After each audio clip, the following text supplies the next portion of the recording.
Hi, we're Shawn and Amanda Simon. Johnny's been with us for the last 2 years. When he came to us, he couldn't speak. He just grunted and pointed a lot at almost 3.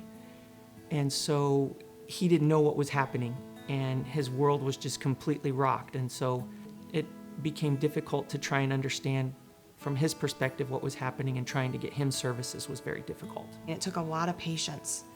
And I think in order to do this and navigate the system, that's one of the biggest things, is that you have to have patience and persistence. You have to be willing to make phone call after phone call to get in touch with the right person. Arizona's Children's Association has been fantastic. The people that we've encountered there have been very helpful. They've been great resources, and will intervene on our behalf when asked to do so, as far as reaching, one of the various people involved in the case. I think the easier that it can be made for people, especially, any foster parent, but kinship foster parents, because we're in a unique situation.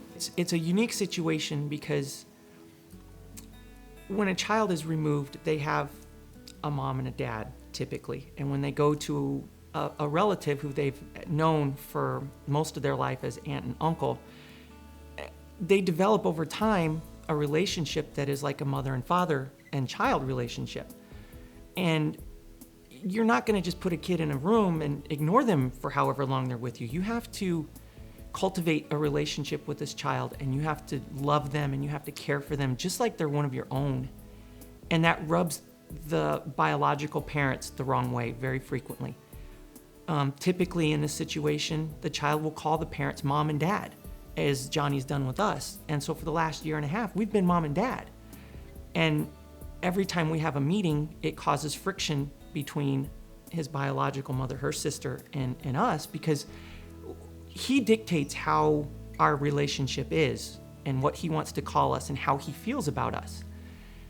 That makes it difficult for family members, just extended family members. Not from our family, but from my sister, we took a lot of flack as being blamed for the reason that her kids were removed from her.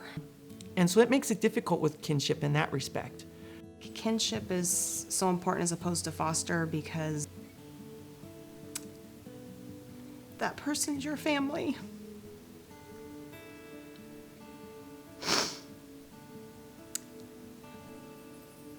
Johnny's really become our world.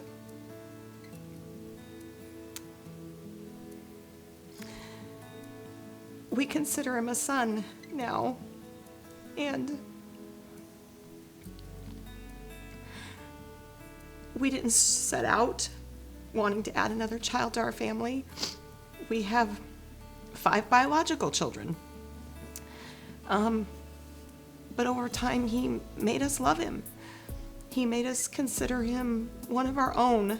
And I know that either one of us, as a parent, you would lay down your life for your child. And we can honestly say for Johnny that if we needed to, we would lay down our life for him.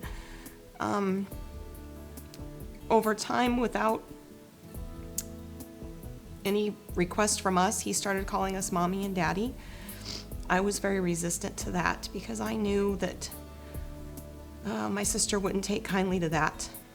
But one day, when looking at pictures of when I was pregnant with Eli, and Johnny looked at it and he said, "Was I in your tummy?" And I said, "No, you were in your mom's tummy." And with all sweetness, he looked at me and said,